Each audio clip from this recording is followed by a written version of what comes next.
Ensign Robert Bennett had never seen an aerial torpedo before that week. He could not remember whether he had ever even heard of one. Now there was one bolted to the belly of his aircraft. 2,216 pounds of steel and Torpex explosive, a weapon designed to sink battleships, hanging beneath a single-seat propeller plane in the mountains of central Korea. Below him, the reservoir ran flat and grey between the ridges. Ahead of him, past a bend in the water he could not yet see around, sat the thing that had defeated the United States Army, the United States Air Force, and the United States Navy in succession over the previous 3 weeks. It was a dam. It did not move. It did not shoot back. It had won anyway. The date was May 1, 1951. 3 weeks earlier, the Chinese had demonstrated exactly what could be done with the water behind that wall. They had raised a river 7 feet in a single night and destroyed 5 American floating bridges without firing a rifle. Bennett had prepared for this mission by reading a manual. That was the entire course of instruction. There had been nobody available to teach him because the men who knew how to do this had gone home in 1945. Before we continue, I need to ask a small favour. Cold War Impact is a small Cold War and military history channel, and our reach has been dropping. If you enjoy carefully researched history like this, please consider subscribing, leaving a comment, and sharing the video. Every single interaction helps this channel find new viewers and lets me keep making these deep dive documentaries. Now, back to Korea. For 3 weeks in the spring of 1951, the Huachian Dam sat in the middle of the United States 9th Corps sector like a loaded weapon in an enemy hand. The Air Force bombed it. The bombs chipped the concrete. That is the phrase in the official record. They chipped it. The Air Force went back with the most advanced conventional munition the United States possessed, a radio-guided bomb weighing 12,000 pounds. It drifted off target and hit nothing at all. A Ranger Company crossed the reservoir in the dark in plywood boats to blow the machinery apart by hand. They were stopped half a mile short. The Navy came in with 2,000-pound bombs and the heaviest air-to-ground rockets in the American inventory. The reconnaissance photographs came back and showed no significant damage, and then the problem was solved by a weapon that had been obsolete for years. A weapon so thoroughly discarded that the entire squadron of aircrew could produce only 3 men who had ever used one. A weapon sitting in the magazine of a ship that had itself been dragged out of mothballs, loaded aboard by accident, and forgotten. When the officers went looking for it, nobody could remember where they had put it. To understand how a dozen forgotten torpedoes became the answer, we have to go back to a night in early April and to 20 Chinese soldiers standing in the dark, turning a hand crank. The Huachian Dam was not a Korean project. It was a Japanese one. Construction began in July 1939 under the Han River Hydroelectric Company during Japan's colonial occupation of the peninsula. The first generator came online in May 1944. The dam was finished that October, less than a year before the empire that built it ceased to exist. It was a concrete gravity dam. That is the oldest and simplest design in existence. It does not hold back water through clever engineering. It holds back water by being too heavy to move. Wartime American estimates put it at roughly 275 feet high and 875 feet long, with a base about 240 feet thick, faced with rock on both sides. Behind it lay a reservoir 13 miles long and roughly a mile across. That water fed the Pukhan River. The Pukhan runs south into the Han. The Han runs through the middle of Seoul. Now here is the part that almost every retelling of this story gets wrong, and it matters more than any other fact in this video. The danger of the Huachian Dam was never that it might burst. Nobody in the 8th Army wanted that dam to burst. Nobody was trying to make it burst. A catastrophic collapse would have sent a wall of water down a valley that contained, among other things, thousands of American soldiers and the towns and farms of the people the United Nations had come to defend. The danger was subtler than that, and it worked in 2 directions at once. If the Chinese opened the sluice gates, the river rose.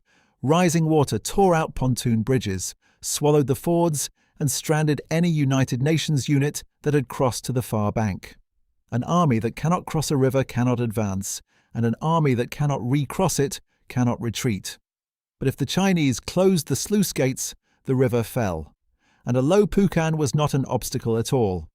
It became a shallow, wadable stream that Chinese infantry could cross on foot at night at any point along its length, with no bridge, no boat, no engineers, and no warning. That is the thing to understand. Whoever held the Huachian Dam did not merely control a body of water. They controlled the shape of the battlefield. The Naval History and Heritage Command records the American concern in plain language. Commanders worried that the enemy might release all the water behind the dam at once and inundate the valley, or that the enemy might cut the flow entirely and make the river easy to ford. Either way, the Pukhan stopped being a river and started being an instrument. The dam stood roughly 50 miles northeast of Seoul, just north of the defensive line the 8th Army had drawn and named Kansas. It sat squarely over the heart of the 9th Corps sector, and in the first week of April 1951 it was in Chinese hands. Here is the detail that unlocks the whole story and that almost nobody mentions. There were no motors on those sluice gates. Each gate was a slab of steel roughly 20 feet wide and 60 feet tall. To raise one, men had to work a mechanism by hand, crank by crank. A single gate took approximately 10 hours to open fully. At midnight on April 8, 1951, they began. 20 Chinese soldiers and 5 North Korean technicians worked through the night and into the following day. The technicians knew the machinery. The soldiers provided the muscle. 4 gates were eventually brought fully open. 6 more were raised partway. Downstream, the Pukhan River came up. The official United States Army history puts the rise at as much as 7 feet. Some Navy accounts say 4. Chinese sources say 3 to 4 meters. Nobody standing on the bank that morning was measuring carefully, and the accounts have never fully reconciled. Whatever the exact figure, it was enough. A railroad abutment washed out. 9th Corps engineers scrambled to drag their floating bridges out of the current before the current took them. 5 of those bridges were disabled. No artillery fired. No aircraft flew. No infantry advanced. The Chinese had removed 5 American bridges from the map using nothing but gravity, patience, and 10 hours of human labor, and it had cost them absolutely nothing. And then, on April 10, they closed the gates again. Nobody has ever fully explained why. Some historians read the whole episode as a demonstration rather than an attack, a message delivered with a river instead of a radio. Others suspect the Chinese command realized it had revealed the capability too early, before the moment when it could do real damage. Whatever the reasoning, it had precisely the wrong effect on the man now commanding the 8th Army. General Matthew Ridgway had taken over an army that was beaten and knew it, and he had spent the winter rebuilding its nerve. He had just watched an enemy operate a strategic weapon deep behind his forward positions, and then switch that weapon off, apparently to demonstrate that it could be switched back on whenever the enemy chose. Ridgway ordered the 9th Corps to take the Huachian Dam and disable it. The men holding that dam were not a garrison of stragglers. This is worth spending real time on because the enemy in this story is usually treated as scenery, and he deserves better than that.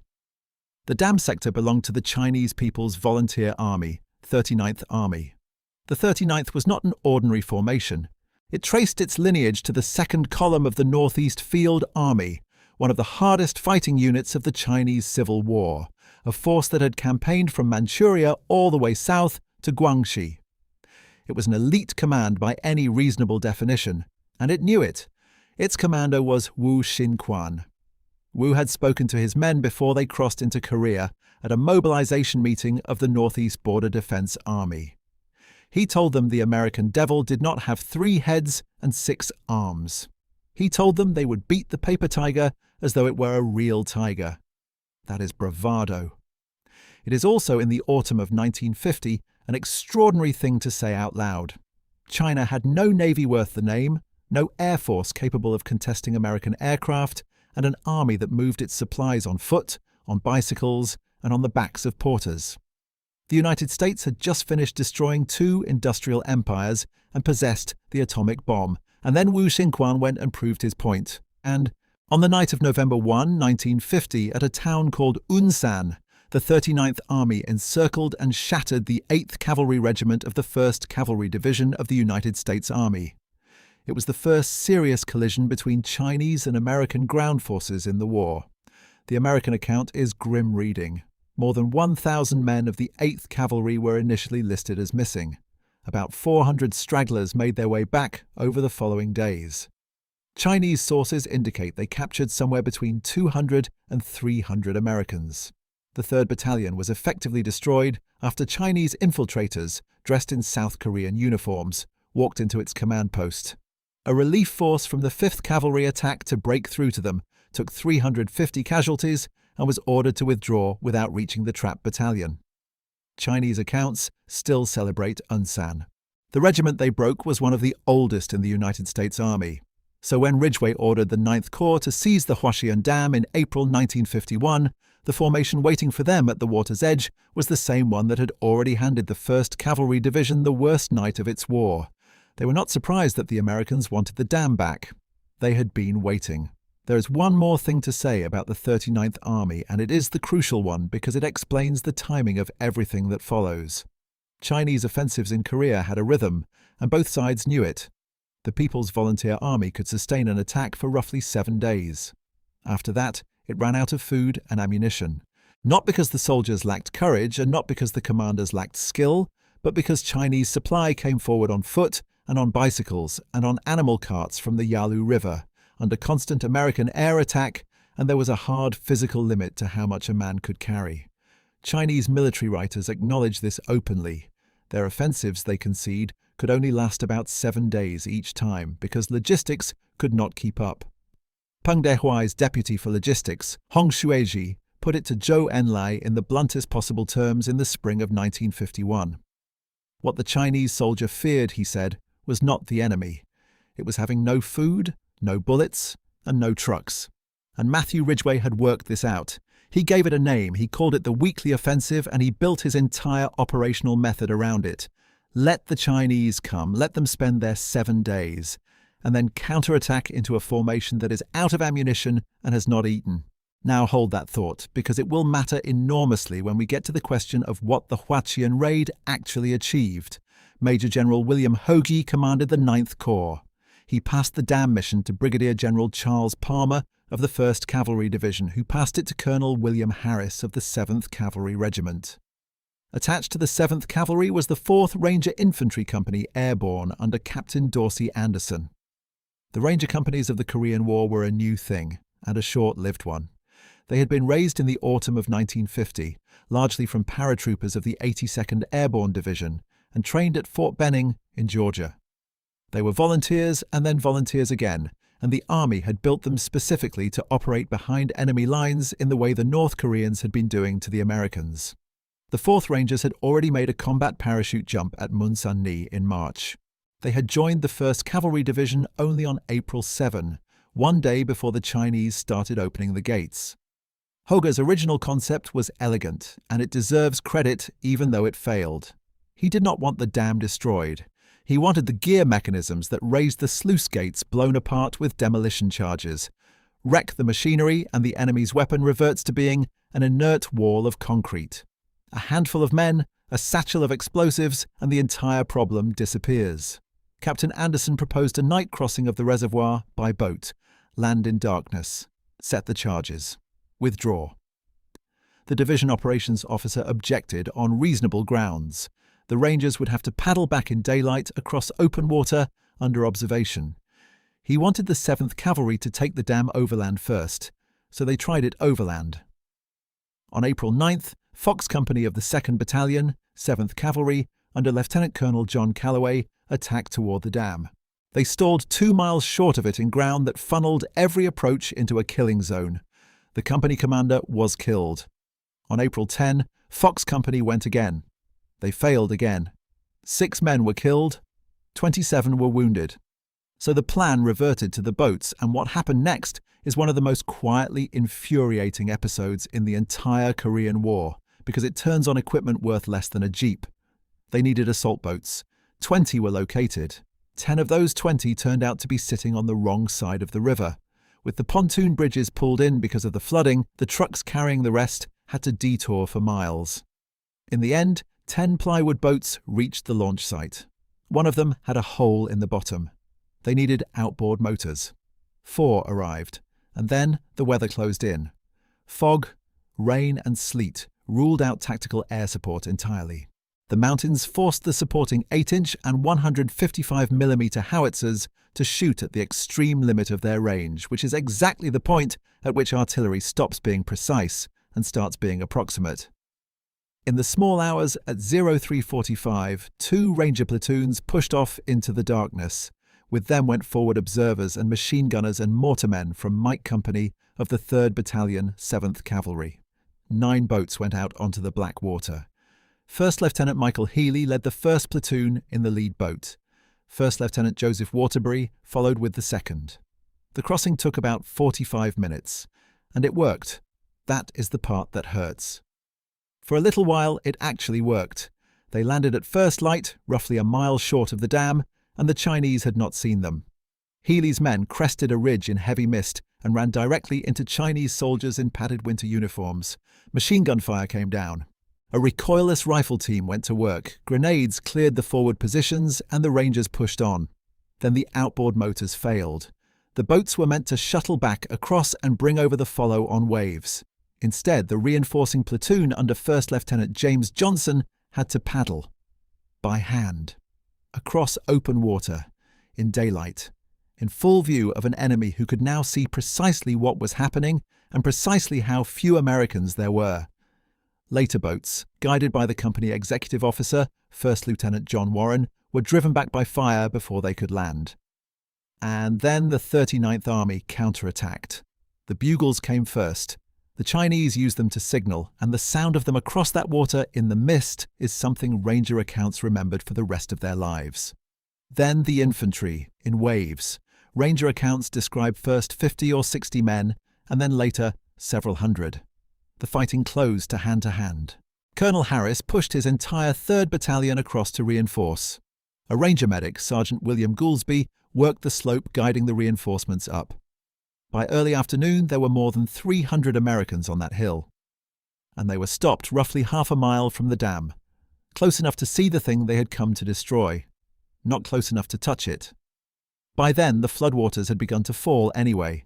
The Chinese had already started closing the gates on their own. The emergency that had launched the whole operation was draining away with the river, and General Hoger decided that he was not going to feed more men into a hill for an objective that had temporarily stopped mattering. He ordered the withdrawal. The Rangers led the way out and had recrossed the reservoir by 20-30 hours. Item Company beat off one more attack before pulling back. The 4th Ranger Company lost 2 men killed on the water. A 3rd died of his wounds the next day. 11 were wounded and 1 man broke a leg. Mike Company lost 1 killed and 1 wounded. Item Company had 3 wounded.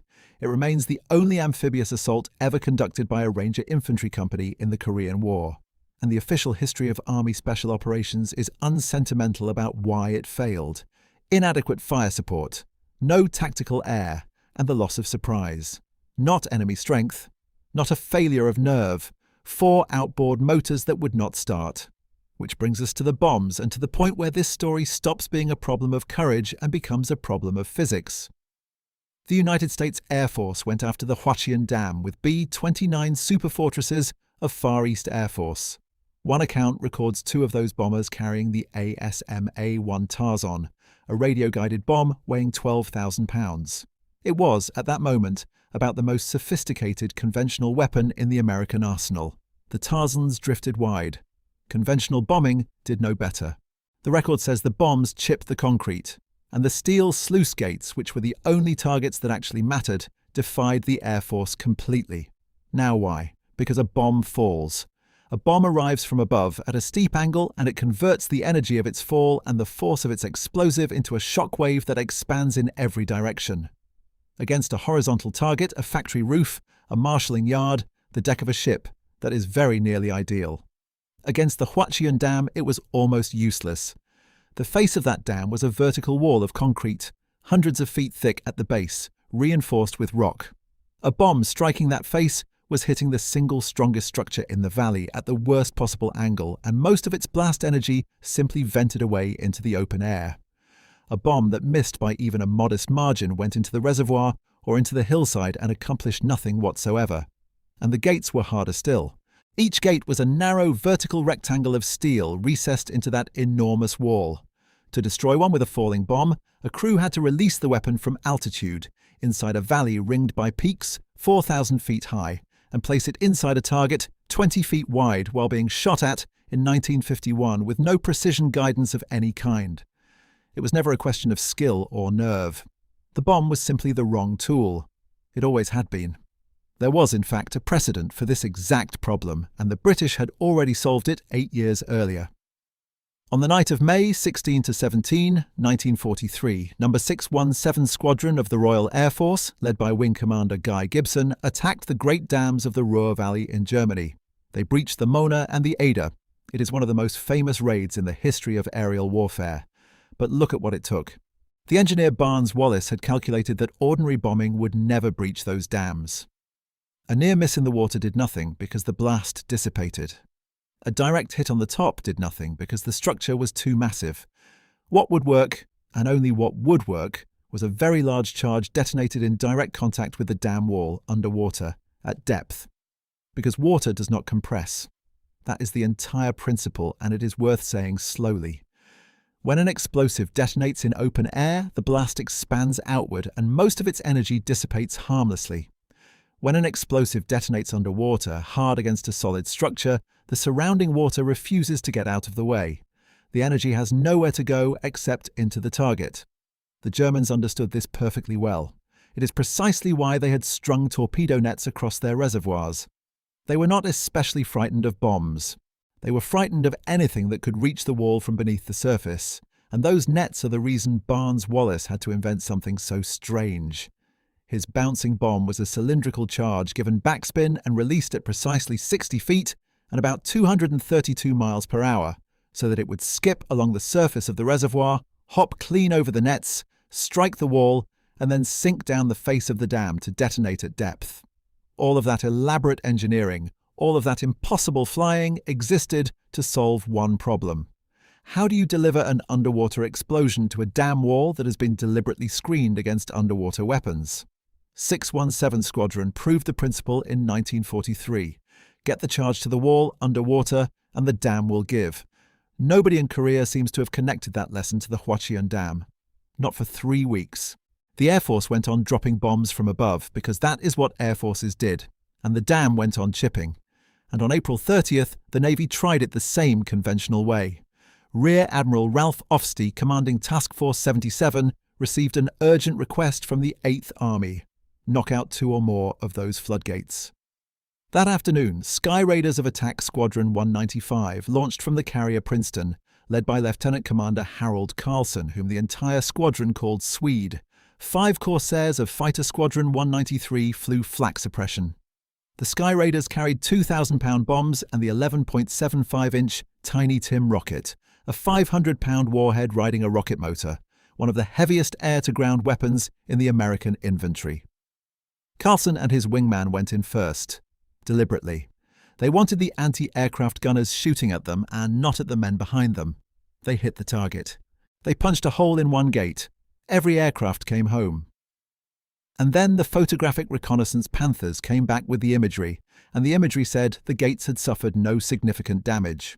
Read that again. The heaviest conventional air-to-ground ordnance the United States Navy possessed, delivered accurately at close range by experienced pilots who had deliberately flown into the guns to protect the men behind them. And the gates were still standing. That evening, aboard the Princeton, somebody said the word torpedo. To understand why that word was available to be said at all, you have to understand the ship. The Princeton was, in a sense, a mistake. She was laid down in Philadelphia in September 1943, and she was launched in July 1945, and she was commissioned that November, which is to say that she was finished after the Second World War had already ended. She was built for a war she never got to fight. She was decommissioned in June 1949 and put into the reserve fleet at Bremerton in Washington State. Mothballed, sealed up, finished, as far as anyone could reasonably tell. Then North Korea crossed the 38th parallel, and the United States Navy discovered that it needed every flight deck it could find. The Princeton was recommissioned on August 28, 1950. Her captain was William Gallery, an Annapolis man and a naval aviator, and one of 3 brothers who all rose to the rank of Rear Admiral. One of those brothers, Daniel Gallery, had captured a German submarine at sea in 1944, an act so audacious that it had not been done by an American since the War of 1812.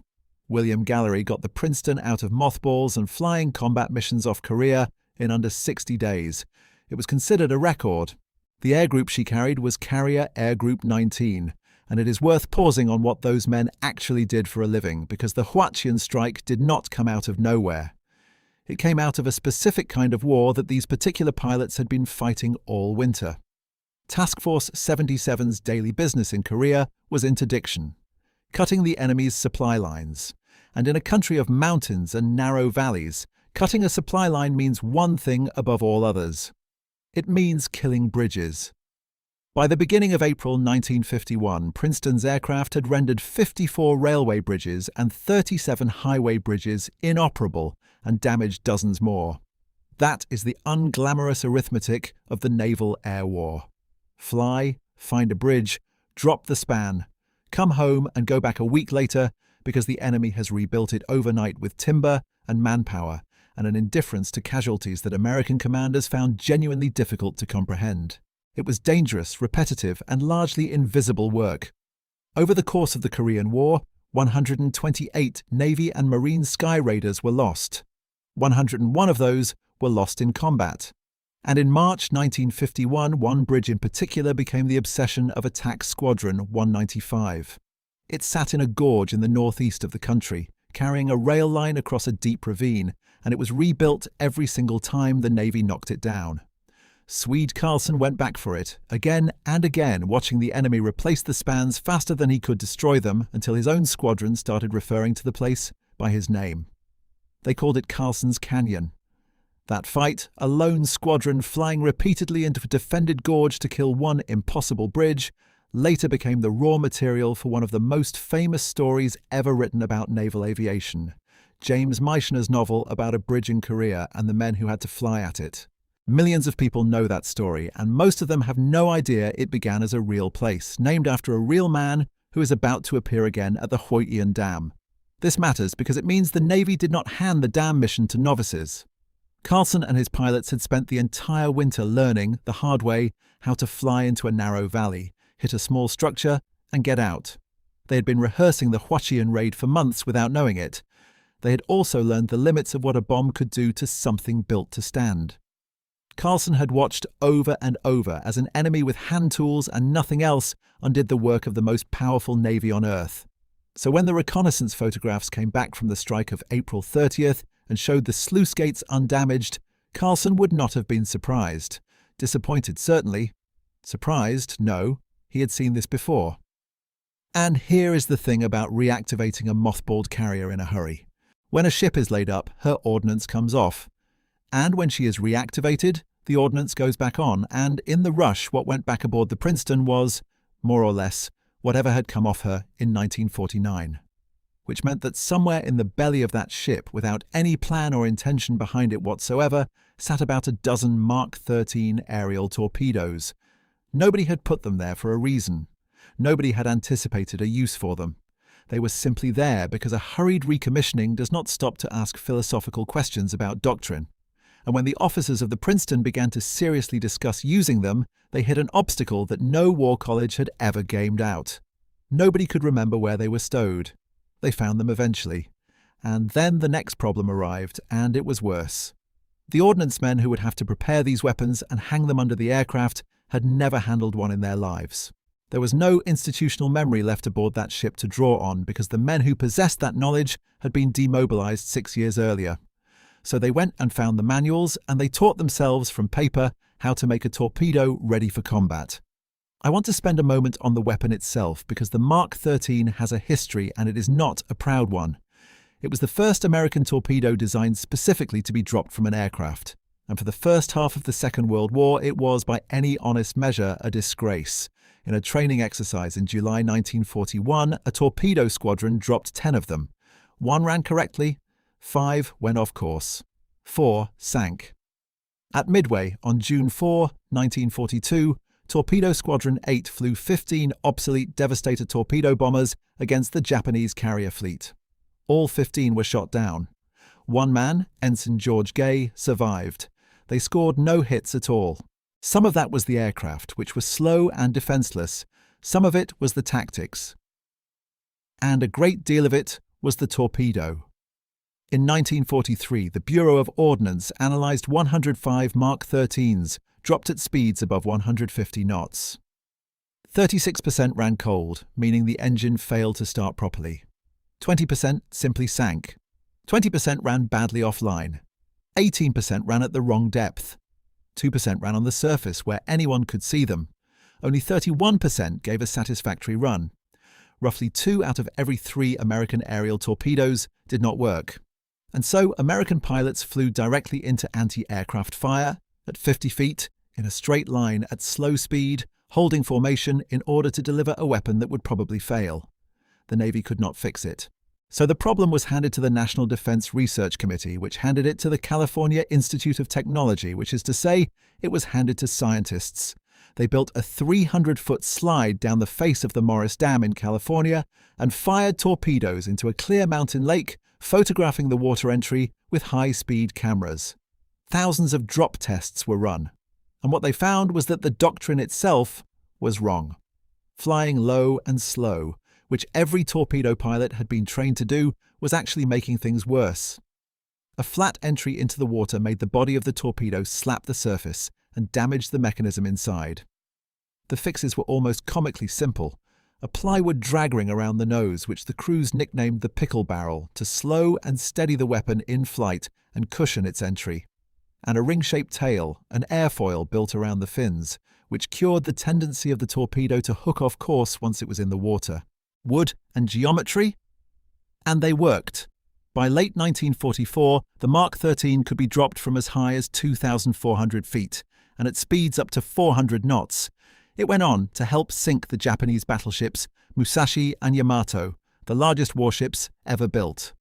The worst torpedo in the American arsenal had been turned into a war winner, and then the war ended, and the Navy threw the whole idea away. In November 1946, the Navy's torpedo squadrons were redesignated as attack squadrons.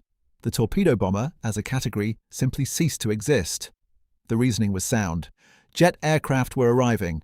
Radar-directed anti-aircraft guns were arriving, and the slow, straight, low run that a torpedo attack demands was starting to look less like a tactic and more like an elaborate method of getting good pilots killed. Dive bombing and rockets were more survivable. And in any case, the future of naval aviation was clearly going to be about the atomic bomb. So the aerial torpedo was not banned. It was not condemned. It was simply not trained, not practiced, and quietly allowed to die of neglect. Which is why, when the Princeton's officers went looking for men who had ever dropped one, across the whole of Attack Squadron 195 and the Composite Squadron 35 detachment, they found 3. 3 men, in an entire carrier air group. Ensign Robert Bennett, who was selected for the strike, had never seen an aerial torpedo and could not recall having heard of one. So the pilots did the only thing left available to them.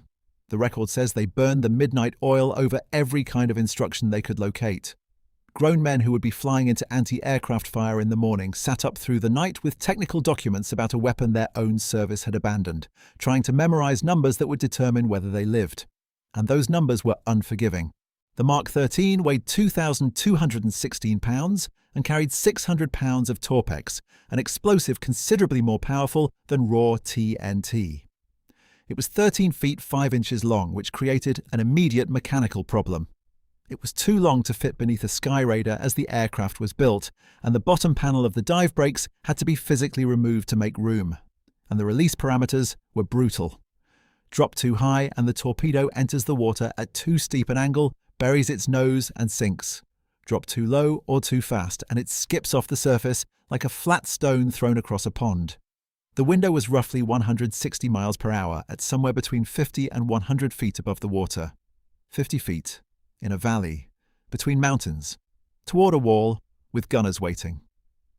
At least the aircraft was right. The Douglas Skyraider was another weapon that had arrived too late for its own war. Ed Heinemann had designed it to a Second World War requirement, and the prototype first flew in March 1945, months too late to matter. It was a single-seat, propeller-driven attack aircraft built around an enormous right radial engine, and it could carry a preposterous load.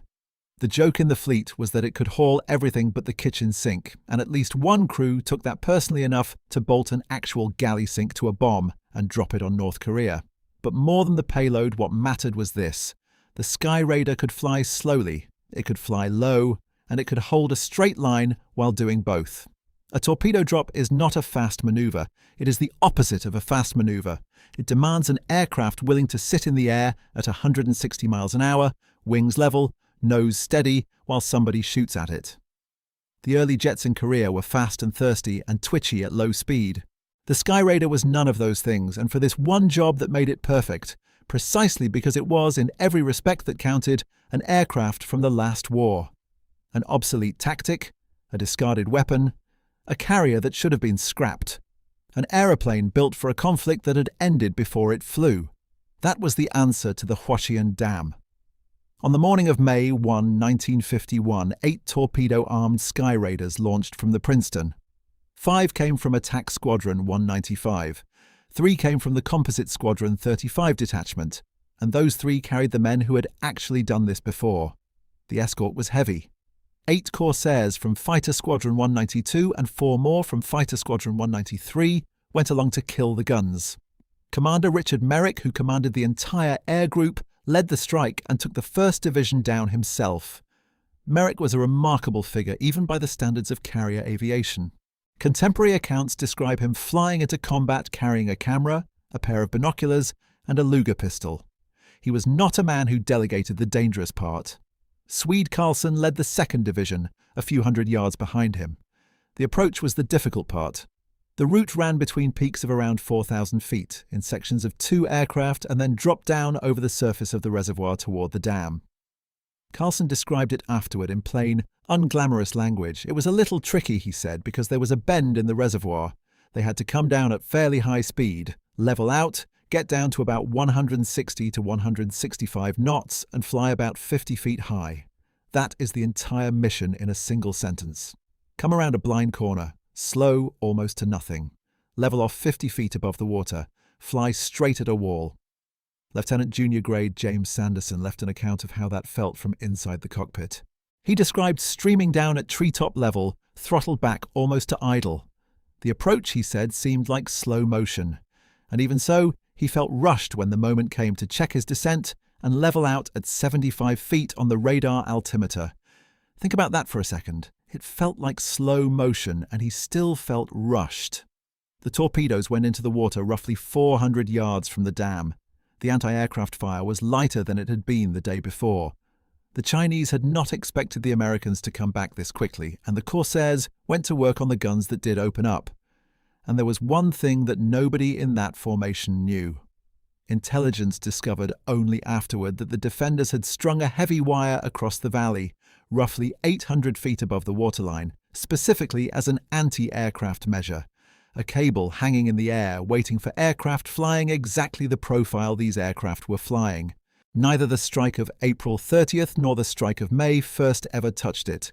8 torpedoes entered the reservoir. 1 was a dud. 1 ran erratically. 6 ran true. The official finding of the Naval History and Heritage Command is precise, and I want to state it exactly because the popular version of this story is not accurate. 1 sluice gate was demolished by 2 direct hits. A 2nd gate was rendered inoperable by 1 direct torpedo hit. The official naval history written by James Field adds the rest of it. 1 floodgate and the lower half of a 2nd were removed. The dam's western abutment was holed, and the enemy was deprived of control of the waters. Every aircraft came home, and now I have to break with almost every version of this story you will find on the internet, including some very confident ones. The Huachian Dam was not destroyed. It was not breached. It was not sunk, which is not a thing that can meaningfully happen to a dam. The reservoir was not drained, and draining it had never been the objective because commanders had already decided in early April that releasing that entire body of water down an inhabited valley was not something the United States was going to do. The dam is standing right now. It generates electricity for South Korea today. What those torpedoes destroyed was not the dam. It was the enemy's hand on the controls. With 1 gate demolished, another wrecked, and the abutment holed, the water simply ran. It could not be held back. It could not be dumped. As one account of the raid puts it, the job of managing the water level passed from the Chinese to Mother Nature. That was the mission. That had always been the mission. The 8th Army never asked for a dam to be destroyed. It asked for 2 or more floodgates to be knocked out. It got exactly that. 8 aircraft, 8 torpedoes, 6 that ran, 2 gates. And now the part that most history channels will not tell you because it makes the story smaller. You will read, in otherwise respectable places, that the destruction of the Huachian floodgates broke up a planned Chinese offensive. It is a wonderful line. It is not supported by the record, and I am not going to repeat it. Here are the dates. The Chinese Spring Offensive, which the Chinese called the 5th Phase Offensive, opened on the evening of April the 22nd, 1951. It was enormous.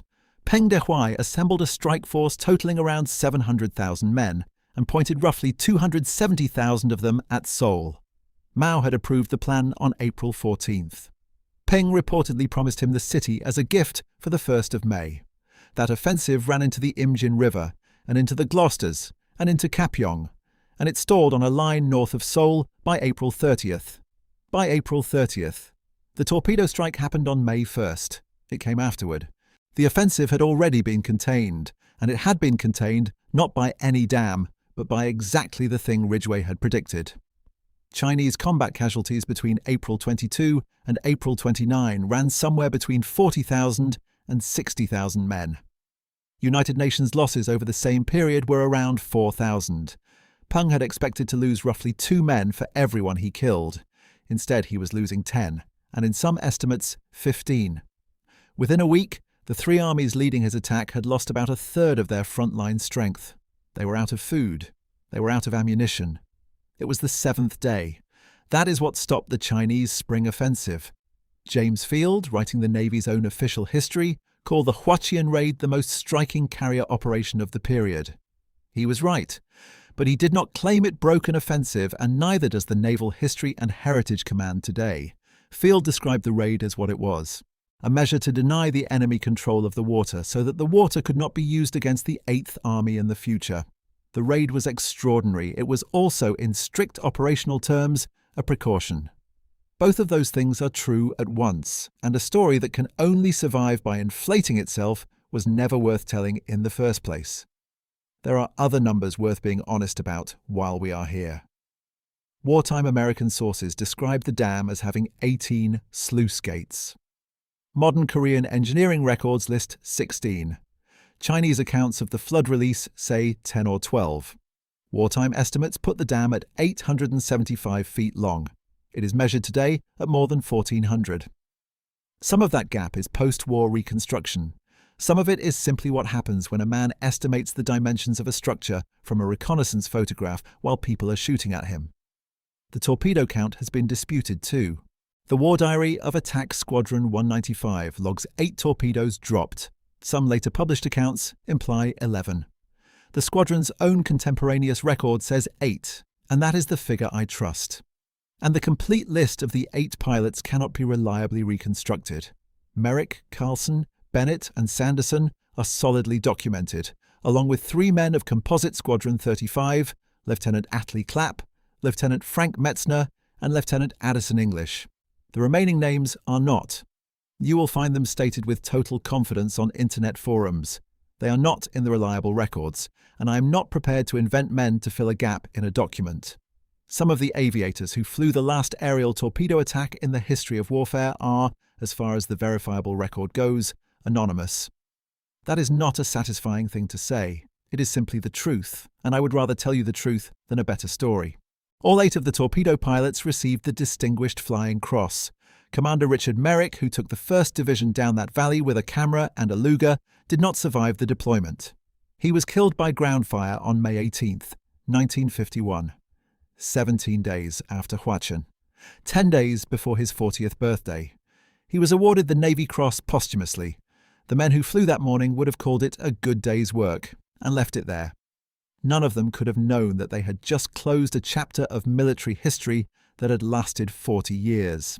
The Mark 13 was declared obsolete around 1958, and the Naval History and Heritage Command describes what happened at the Huachian Dam as the last aerial torpedo attack in history against a surface target. Not the last American one, the last one. Every aerial torpedo attack ever conducted, from the fragile experiments before the First World War, through Taranto, through Pearl Harbor, through Midway, and the loss of Torpedo Squadron 8 through the sinking of the Yamato ends at a concrete wall in a Korean mountain valley, delivered by 8 men, most of whom had never done it, flying a discarded tactic they had learned out of a book the night before. An entire chapter of military aviation closed that morning, in the middle of a war that America would spend the following decades calling forgotten, and almost nobody noticed at the time. Attack Squadron 195 went into that raid nicknamed the Tigers. It came out with a different name. The squadron began calling itself the Dambusters. The change was never formally conferred, and no exact date survives. The official Dictionary of American Naval Aviation Squadrons places it only somewhere in the early 1950s. The Royal Air Force had the name first, of course. Number 6. 1-7 Squadron had earned it over the Ruhr Dams 8 years earlier, and every man in Attack Squadron 195 would have known that perfectly well. Taking it anyway was either colossal confidence or an extremely good joke. Possibly both. That lineage never died. The squadron flies today as Strike Fighter Squadron 195, redesignated in April 1985, operating Super Hornets with carrier Air Wing 5 out of Japan. They are still the Dambusters, and the name traces back to 8 torpedoes and 1 bend in a reservoir. Swede Carlson stayed in the Navy. He had married a woman named Isabel Johansson, and he liked to tell people that she was another Swede. They had 5 children. For his combat flying in Korea, he received the Distinguished Flying Cross and 3 air medals. Late in his life, he sat down with historical aviation groups and talked about the raid, which is the only reason we still have his voice describing that bend in the water in his own words rather than somebody else's. A restored Skyraider survives today, painted in the markings he wore over Hwachon. The Ranger companies, whose failure made the torpedo strike necessary, got no such afterlife. They were inactivated in 1951. The Army had decided the concept did not fit the war it was actually fighting.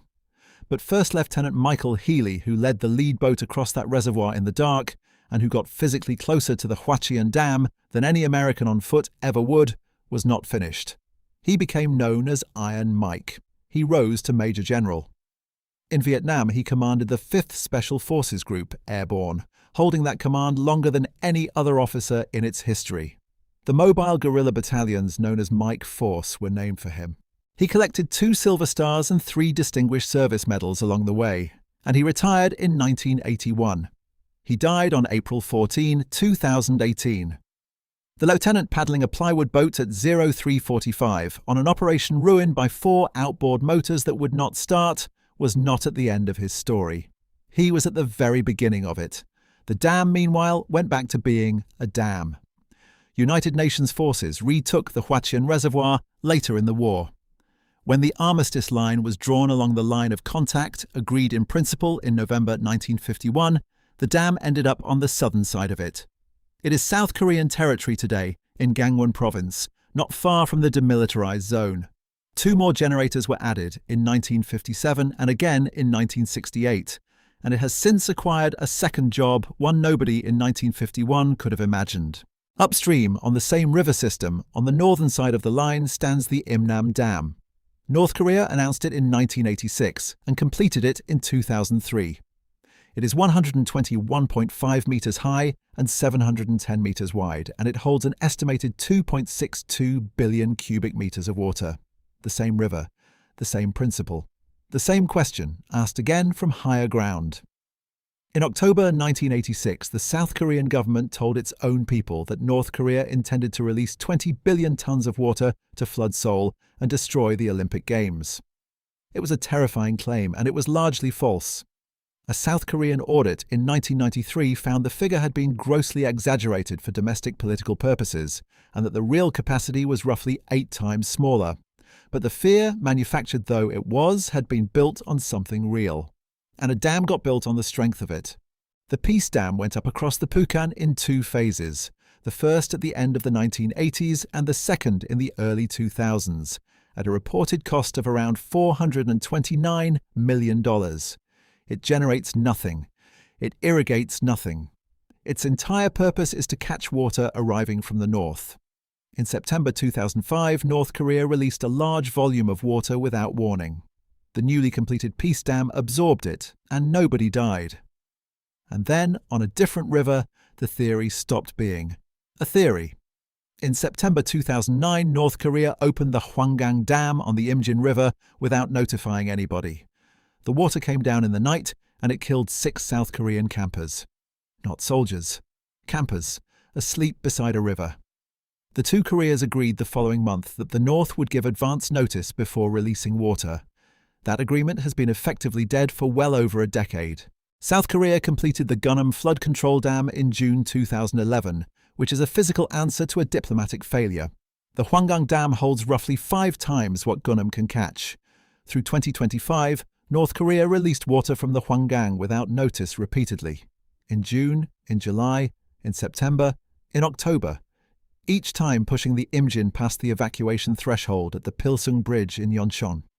Each time sending South Korean officials out to move civilians away from the water. And in October 2024, after Kim Jong-un formally designated South Korea a hostile state and abandoned reunification as a national goal, North Korea demolished its own sections of the road and rail links that had once connected the two countries. The Skyraiders are long gone. The Mark 13 has been obsolete since before most people watching this were born. No pilot will ever drop an aerial torpedo in anger again, anywhere, for as long as there are aircraft. The river is still there. The Huachian Dam was not defeated because the United States built something better. It was defeated because the United States found something older. For 3 weeks, everybody involved had been asking how to hit that dam harder, more explosive, bigger bombs, guided bombs, heavier rockets, better pilots, more men in more boats. And every escalation failed for exactly the same reason, which is that they were all variations on the same wrong idea. The answer came when somebody in a wardroom stopped asking how to hit it harder and started asking what that dam was actually afraid of. Concrete does not fear a bomb. It has no reason to. It has been shrugging off impacts since the Romans invented it. Concrete fears water, because water will not compress, will not move aside, and will not let an explosion escape. So they took the reservoir, the enemy's own weapon, the thing the Chinese had spent 3 weeks trying to use as a flood, and they made it into a road. And they sent the torpedo down it. 75 years later, the gates are long repaired. The reservoir is full. A Korean utility company opens and closes those sluices on a published schedule and posts the water levels online, and nobody thinks about it at all. Upstream, beyond a line of fence and mine and watchtower, somebody else decides when a different river runs high, and tells nobody. That was true on the night 20 men stood in the dark turning a crank, 10 hours to a gate. It was true in the autumn of 2025 when the Imjin rose without warning and the loudspeakers went off in Yeoncheon. The weapon was never the dam. The weapon was always the water. And on the Korean peninsula, the water still belongs to whoever is standing upstream.